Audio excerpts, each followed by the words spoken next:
One of the craziest things about this entire Keffe D trial is the way the defense is planning to show that Keffe D is innocent through all this. They're not technically saying that Keffe D is completely innocent, but the main thing that the defense is trying to prove is that Keffe D isn't necessarily always truthful.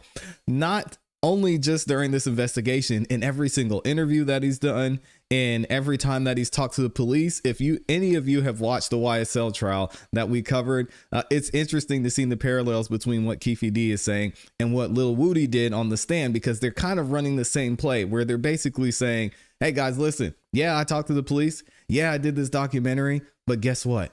I lied. I lied to everybody. I lied to the police. I lied during the documentary. I lied in the interviews. And the defense is going to use that to actually show that maybe there's reasonable doubt that Keffe D was involved at all. Now, the interesting part about this is obviously that's going to play into Keffe D's credibility. And there's also other evidence surrounding this that will show that maybe what Keffe D is saying is true. Now, the fact that Keffe D is the only one alive that was in the vehicle, allegedly, from the time Tupac was shot, that's a big factor. Another big factor is Suge Knight was in the car with Tupac, and Suge said he's not saying anything. He is on the witness list, and even if he gets on the stand, Suge says, listen, we're going to let the streets handle it. And according to testimony we've already heard, Tupac said in his dying words that I'm not saying anything. The streets are going to handle it. So let's go ahead and get into the court coverage. Now, what facts, right? Just like the pads of paper that you have in your hand and the pens that you have in your hand, what facts can we determine from Detective Becker's efforts? First and foremost, defendant's testimony. We know that Tupac was shot multiple times. That's a fact. That can be proven. We know that it was with a .40 caliber firearm. That's a fact, due to the cartridge casings. On the corner of Flamingo and Cobalt. That's also a fact. Right? We're on board so far? We know the date, September 7th, 1996. That is a fact. At 11:17 p.m., we know that to be a fact as well. And then finally, that he was in a vehicle driven by Suge Knight, and that Tupac died 6 days later. Those are facts that will not be refuted by anybody in this courtroom during the time we spend together. But here's the one thing. There are no facts to point to Keffe. Not one. And you're going to hear about this over and over and over again. No facts like the microphone in your hand or the pad of paper that you have that you write on. Detective Long takes over the case in 2002, and he has it from 2002 to 2017. He was, interestingly enough, on the gang unit, and at the time of the shooting, he was in gangs, and he had been one of the first to arrive on scene. He will testify and tell you that every time he did something on this file, he wrote a report. Because that's important. That's what you do as a police officer. And he conducted follow-up interviews, and he made some travel to Compton. He will tell you those things. That's his role in all of this. But here's the thing. Detective Long also encountered some challenges in this case.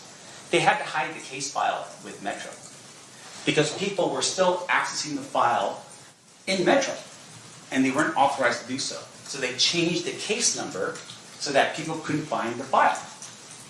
In addition to that, what you're going to learn is LAPD reached out to him, called him up and said, hey, Detective Long, we have the gun. And we've tested it, and it matches back to what you're looking for in terms of the weapon that killed Tupac Shakur. Detective Long goes to LAPD, gets the gun, transports it back, gets it tested, and it comes out as not a match.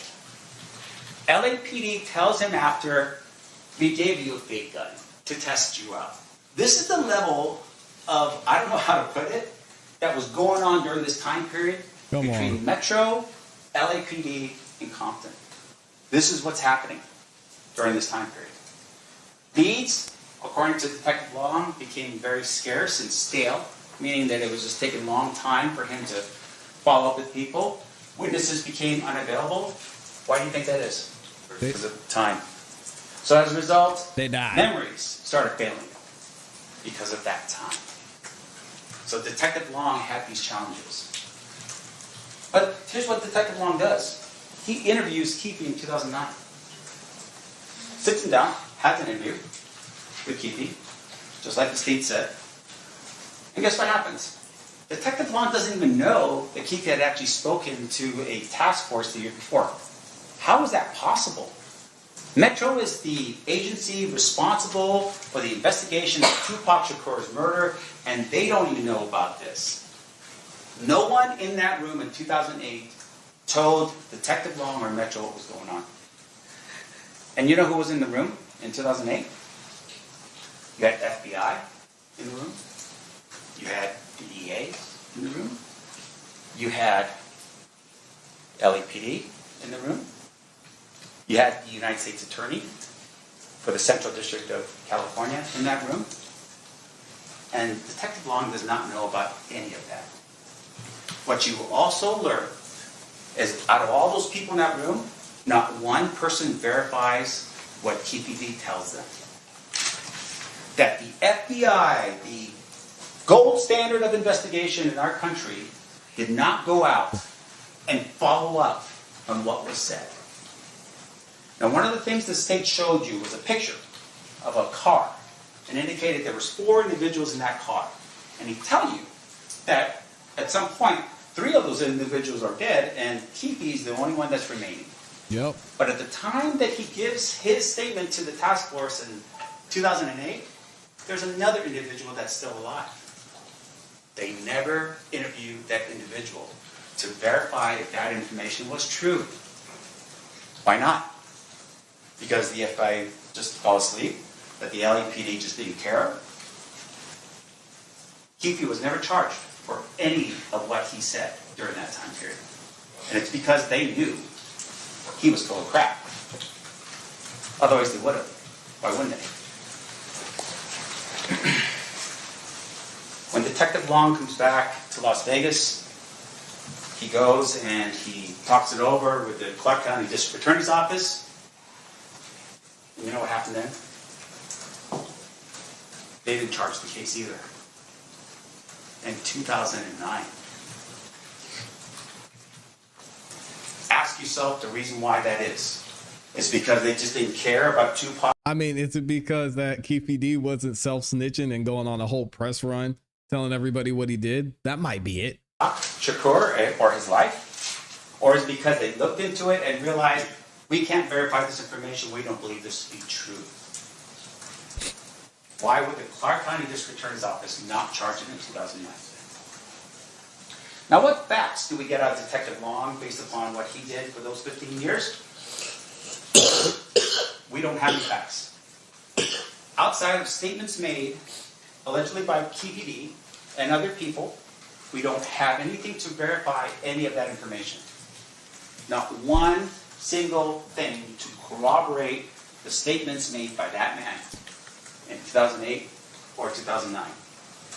Not only by Metro, but by the FBI, by LAPD, by the DEA, by the United States Attorney's Office. No one corroborates any of this. So, 2017 comes along, and an entity called the Center of Investigative Reporting, they file what's called a FOIA request with Metro. And what that means is, FOIA is the Freedom of Information Act. It allows or requires government agencies to give up information if you ask for it. That's the rule. It's to be transparent. And people wanted to know what was going on with the murder files. This is 2017. This is years after any of the statements that were made and anything else. Where's the investigation? What's going on? Well, Metro said, no, we're not going to give it to you. So in 2018, the Senate turns around and files a lawsuit against Metro to force them to give them the file, to show them what work had you been doing over, at that particular point, I don't know, what's that, 20 years? That's when Detective Mogg enters the picture. What you will learn is that Detective Mogg basically says, I'm here just to close out the case. He's not here to solve the mystery of who killed Tupac. So with everything you have in front of you, that you're now hearing for the first time in terms of the statements that were made in 2008, 1998, 1990, whatever, Detective Mogg comes along and says, I'm just here to close out the case. That's his role. And what you're going to learn is Detective Mogg received a copy of what's called the Death Row Chronicles in 2018. It's not a deposition. It's not testimony under oath. It's edited, and it's done for extremist purposes. He receives a copy of it. You know what happens when he receives that copy of the interviews that the state has about to fall asleep already. No charges filed. Why? So, Keffe writes a book, allegedly. Right? Allegedly, he writes his book called Conflict Legend in 2019. You know what happened with the book? Right? Even he confesses to it. What you find is, no charges filed. What is going on? District Attorney's Office doesn't want to charge the case. No charges filed when the interview happens. No charges are filed when the book is written. What is going on? 5 years goes by, and nothing is going on with the case. But Detective Mogg says he's closing it out. Detective Mogg turns around and applies for what's called a search warrant. Now, what a search warrant is that in July of 2023, around that time period, a search warrant requires a police officer to get permission from a judge to basically violate the sanctity and privacy of your home. Right? There's got to be legal reasons for it. He's got to go through that process, and he's got to ask permission from a judge in order for him to get that. And what he does in that search warrant application is he assures the judge, hey, what we are looking for is in the home. The thing that's going to help us solve this crime, who killed Tupac, is in the home. And he signs an affidavit, and that's important. I want you to remember this. He signs an affidavit attesting to what he's saying to this judge to be true and correct. What he says is, I think we have evidence in Keffe D's home that will solve the murder of Tupac.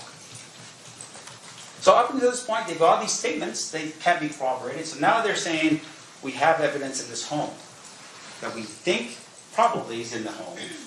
And as a result, we're going to find this evidence. It's going to help us solve this case. What I'm going to tell you right now is that you don't find it. And in the meantime, Detective Mogg retires. He now becomes Mr. Mogg. And Mr. Mogg goes to the grand jury. And in the grand jury, it's a secret proceeding. We're not there. The defense, isn't sitting like we are here. It's just the prosecutors. There's a panel of people called the grand jurors, and you have people come up and they testify under oath. And there's really no way for the defense to challenge any of it because it's done in secret. We don't really know about it. But in this particular case, Mr. Mogg is sworn to testify truthfully. And you know what Mr. Mogg does? He just reads pages of the book into the record. He doesn't do any more in terms of an investigation than read pages of a book into the record. He never documents in any of his efforts any verification of the book before he reads it into the record. He walks up, gets on the stand, and reads the book as if it's the gospel truth. And that's what he does. He treats that book like it's fact. Now, what you're going to find out about Mr. Mogg is that he never wrote a report. So when he took over the case in 2017, all the way up until when he retired in 2023 and was in front of the grand jury, he never wrote a report. Not one time. Not like Detective Becker, and not like Detective Long, and not like any other police officer who does their job. This man never writes a report. In fact, what happens is he transitions, right? He's a Metro detective, he retires, and then he gets a job working as an independent contractor for the district attorney's office as an investigator. And as an investigator, he doesn't have any police power. He continues to work as a lead detective on this case. Even though the procedure is you hand your file and your officer's report to the next detective in line. That's how this works. But he keeps the file for himself and he starts billing against the file after he retires as a detective in Metro. Because now he's an independent contractor. That's important to know. Why is that important? Because what the evidence is going to show you is that he backloaded his work.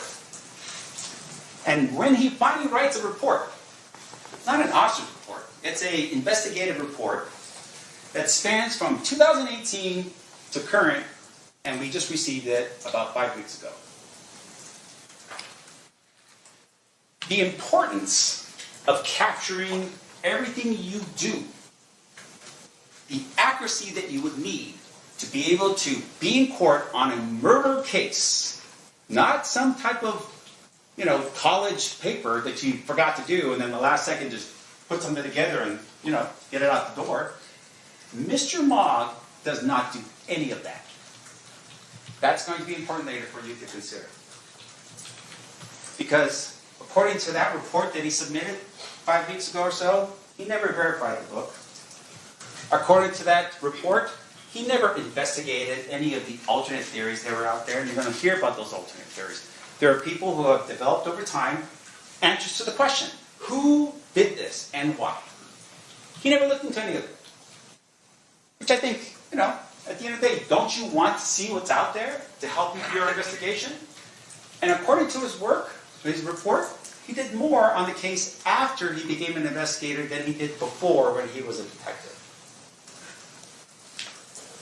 What I'm going to tell you right now is what you're going to find when you listen to all the evidence, that his work was biased, sloppy, and incomplete. Those are the three things you're going to determine for Mr. Mogg. Now, I have to say, I'm glad that he said alternate theories are going to be presented in this case, because y'all know for the past 30 years, there have been so many alternate theories about what happened, who ordered this hit, who was involved. You heard Diddy's name mentioned earlier. I'm glad they're going to get into that, and it'll be interesting to hear from the defense. Because of the fact that in terms of the evidence itself, he doesn't have much, the state's going to lean pretty heavily on their witnesses. And I'm going to give you a sampling of the type of people you're going to run across in this trial based upon their witness list in this case. First person is this guy named Reggie Wright Jr. He's the security company for Death Row Records. And what he is a felon. Second of all, you're also going to find that he's a former Compton police officer. He worked for Compton PD for about 5 years, and apparently he got disabled. At some point, he becomes a felon. You're going to learn about that. And his father, like I said before earlier, Reggie Wright Sr. was the head of the Compton PD gang unit. What you're also going to learn about Reggie is that, once again, he was supposed to be protecting Suge Knight. Where was he the night of the shooting?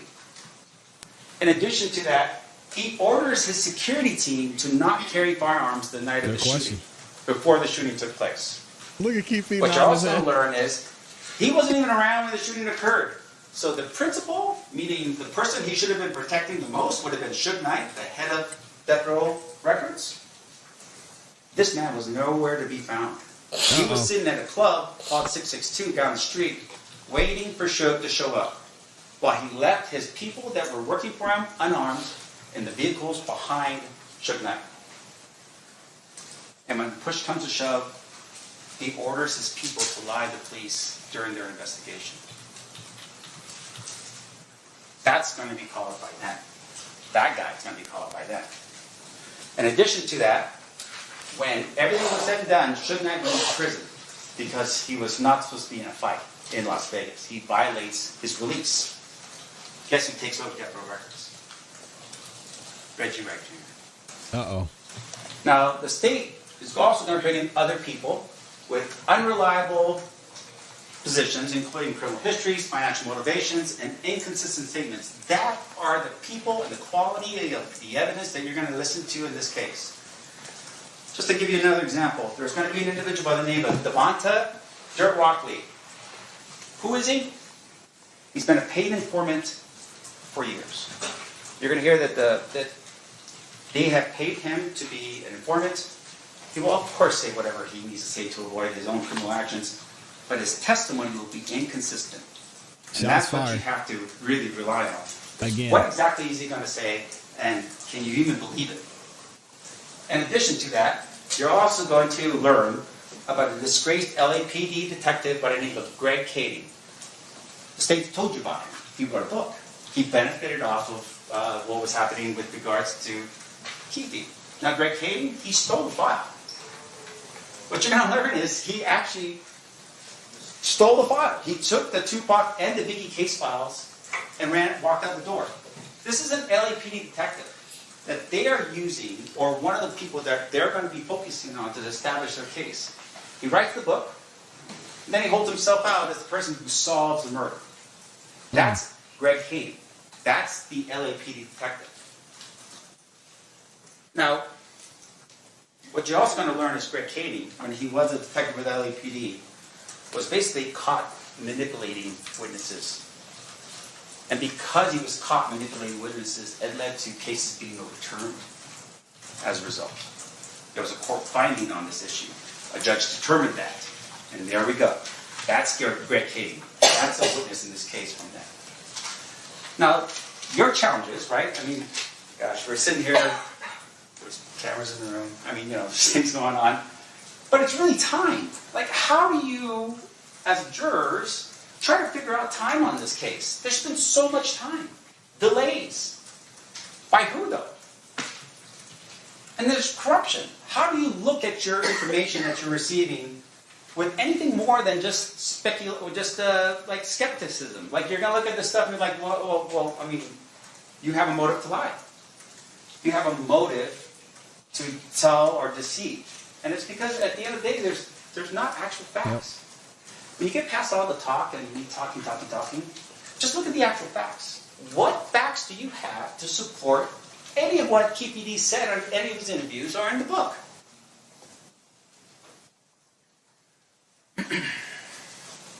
When you look at this relevant timeline again, and you see the length of time, ask yourself, what facts do they have to even put Keffe in a car in Las Vegas on September 7th, 1996? What facts?